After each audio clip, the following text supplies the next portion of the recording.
Good day, ladies and gentlemen. My name is Upperclass, coming to you in the name of the Art of Sampling group. If you don't know what the Art of Sampling group is, it is a community that is on Facebook.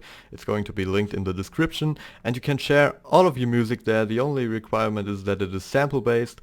And today you will be getting your hands on the second tutorial. I'm really sorry that it took me such a long time. I had to buy a new graphics card in order to get NVIDIA Shadowplay running. So now we're good to go. And actually it's barely enough light in my room in order to read my own instructions. But that does not stop us from going over compression and sidechain compression, which is very useful if you want to make your track sound louder, more energizing, more powerful, and the most important thing, get fat drums. Many people ask themselves why their drums sound somewhat squishy or not really good. That is the best explanation that I could get right now. So, compression. The first thing that I've actually written down on my piece of paper is, you don't need to be an audio engineer to understand what compression is. Neither do you need to actually know what compression is in order to make good music. You can get very good results without being an engineer. Trust me. Before we start on how compression works and how you can use it, I'm just going to show you my example beat. Some people maybe know the sample. It is from the first or second season. I believe it's the first season of Breaking Bad. It's called Didn't I by Toronto, and thousands of beat makers already sampled it, and so did I. So just take a quick listen.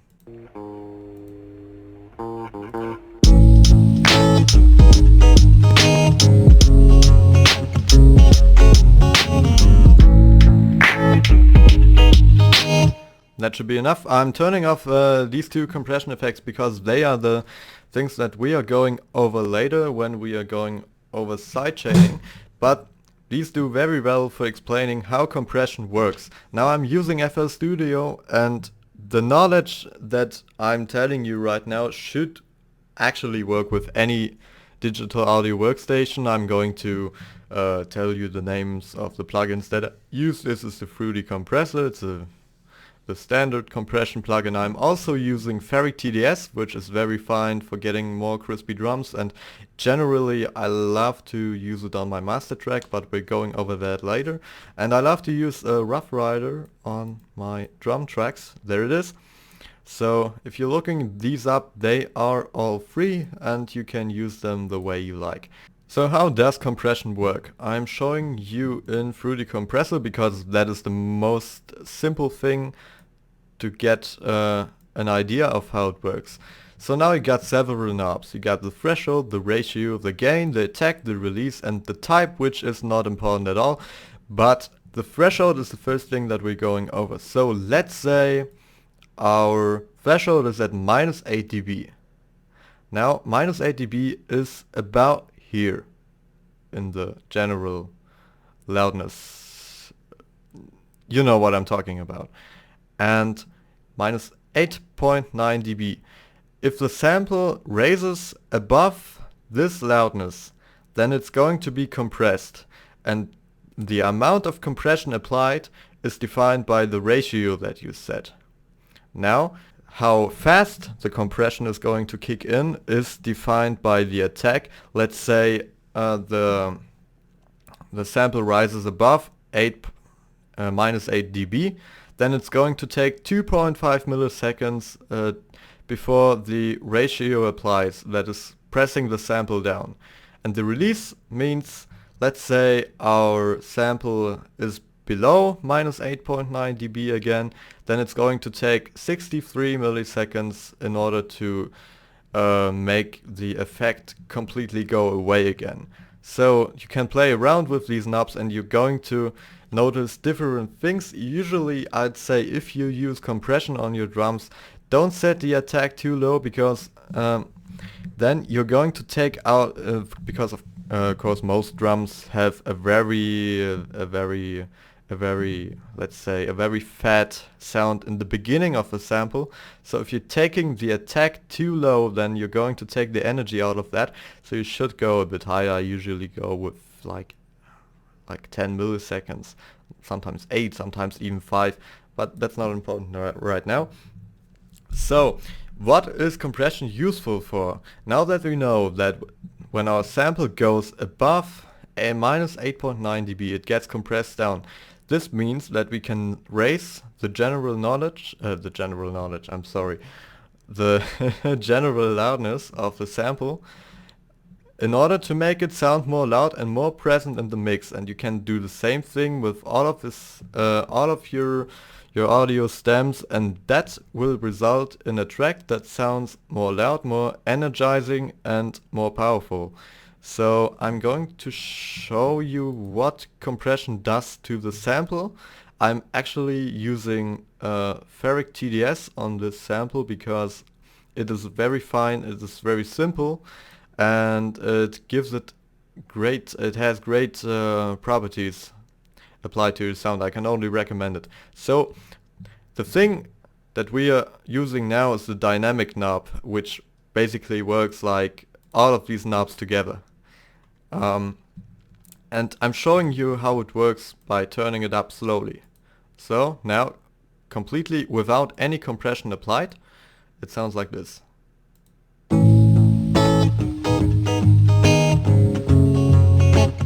Now I'm going to turn it up.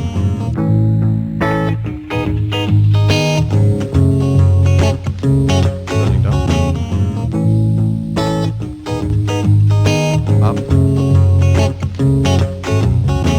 Down.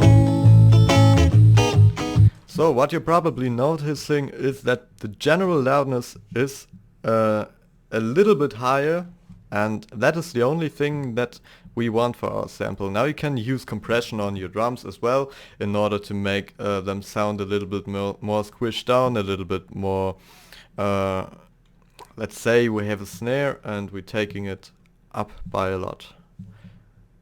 I don't have any compression on my snare. What are you doing wrong, upper class? What are you talking in this tutorial like? Get off, you twat.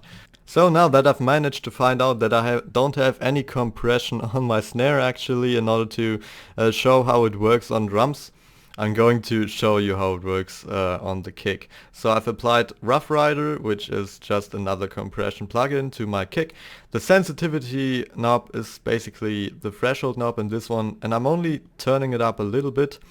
And then the attack is the only thing that's disturbing me a little bit is that you can't see it in the plugin itself. You need to look up on the screen to see what the attack is. Now it's at 5 milliseconds, and after the compression has kicked in, I'm raising the volume of the sample in order to give it back its loudness. So how it sounds without compression, the kick only, is this.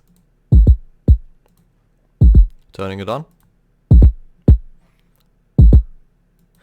You quickly noticing it sounds a little bit more fat, and that brings us to our second topic, which is sidechain compression. You are a producer, you are producing tracks, you are making music and having a lot of fun, but you realize my drums sound shit as fuck. And that is no problem, because that was me like 2 years ago. Actually, sometimes today as well. But that doesn't stop us from going over to the next topic, which is sidechain compression. Now, sidechain compression works a little bit different than normal compression, but has similar principles. So, let's say we got our sample, and I'm playing it solo right now so you can understand what it is doing right now. I'm turning it off, and then I'm turning it on, and you're going to notice something weird.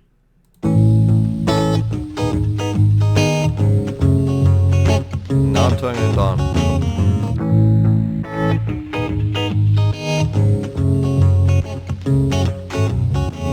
Do you notice the pumping in the sound? Something goes wrong. Sometimes the sample gets a little bit quieter than it should be, and that is the moments where the drums kick in. Now you got to imagine your whole mix of different samples and drums and everything must be packed into one little box. Maybe a box of shoes, maybe a box with a toaster inside. It doesn't really matter. And you cannot get your sound out of that box. It needs to stay in the box. So what you have to do is you need to make compromises in order to make all elements of the mix sound clean as possible. And usually when you're making beats, you want your drums to sound very powerful or clean, or just like I do. So what I just did, have been sidechaining this main sample that is playing all the time to my kick and to my snare. So what it basically does, I'm using FruityP controller, which is very nice in order to apply sidechain compression to something, and it works like this. You open it up and you can play around with these ones. I often only play around with this thing.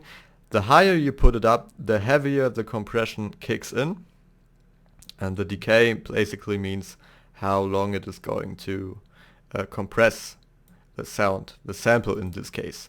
So if you're turning it this way, it's going to be shorter. If you're turning it this way, it's going to be longer. So turning it back, it was at about this.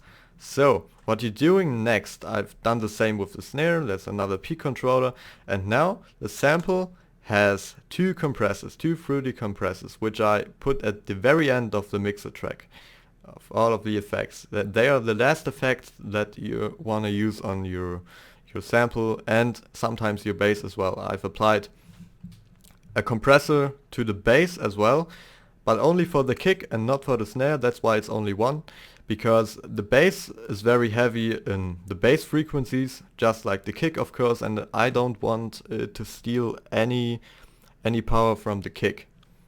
What we're basically doing in order to apply the compression or link the sample to the FruityP controller that we have just been adding to the kick.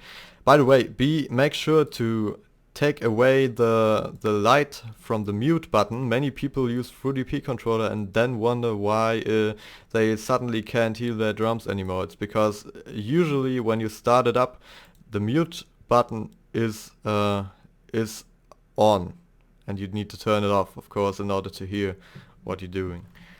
Now what we're doing, I've already done this, that's why we're already seeing a tick right here.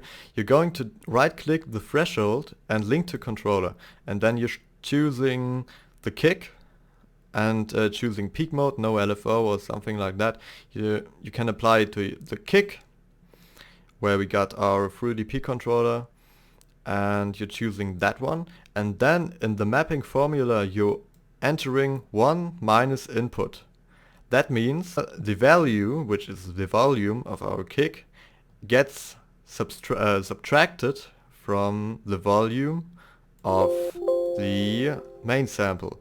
And the amount of that volume is defined by the ratio. Now, the higher you take the ratio up, the more noticeable the effect will be. I'm going to show you right now. Now you notice every time the kick kicks in, the sample is lowering its volume, and I've done the same thing with the snare. I don't need to explain it again. So we're playing the kick, and now what I'm going to do, I'm going to rise the ratio up very high, and you're going to notice it sounds much more intense.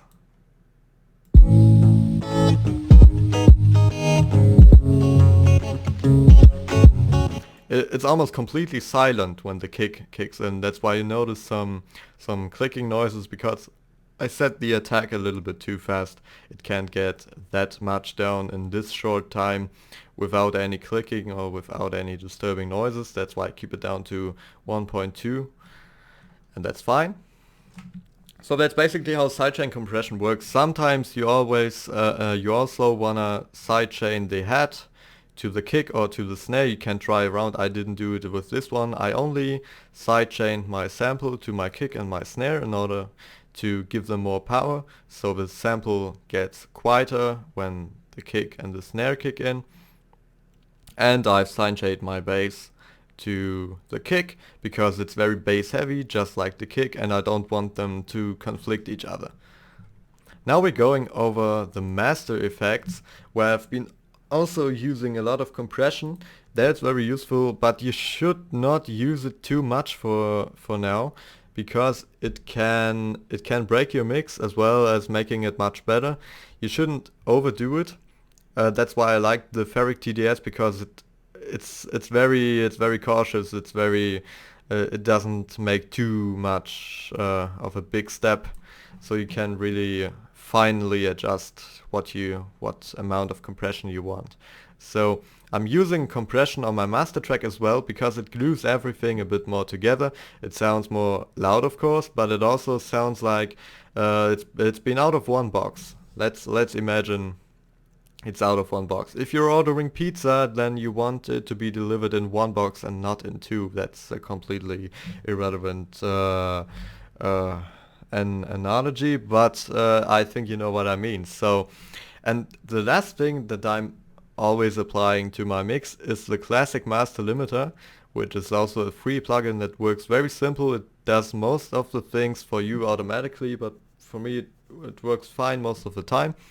And they only have a threshold, and it automatically raises the general volume the more you turn down these knobs. So if we have our threshold at minus 4 dB, then everything that is above minus 4 dB gets compressed, and at the same time the general volume is raised, which makes the track sound much louder and more energetic in the end. I'm going to show you what it does. Now I'm turning the knob slightly up.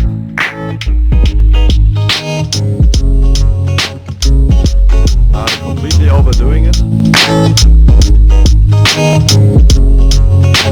And you can already see the dynamic range is almost at zero, and probably your ears just died of too loud noises. I'm very sorry. The more the general knowledge, why am I always saying knowledge? It's going to raise the general volume of your track, and you should still be very cautious with this little knob, because if you overdo it, your track is going to sound very lifeless, because this one is really quickly taking out the dynamic range, and sometimes you just need dynamic range in order to make your music sound comfortable. I hope you enjoyed the tutorial, and hope that it was a little bit helpful for you.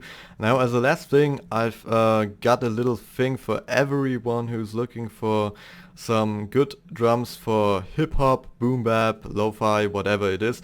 If you're interested in beefing up your drum collection, then you should definitely check out the link in the description, and maybe you get something off of it. I think it's a very fair price, and you get some great drums. A lot of people already told me that they really enjoy it, and I hope you're going to as well. So, thank you for watching, and goodbye.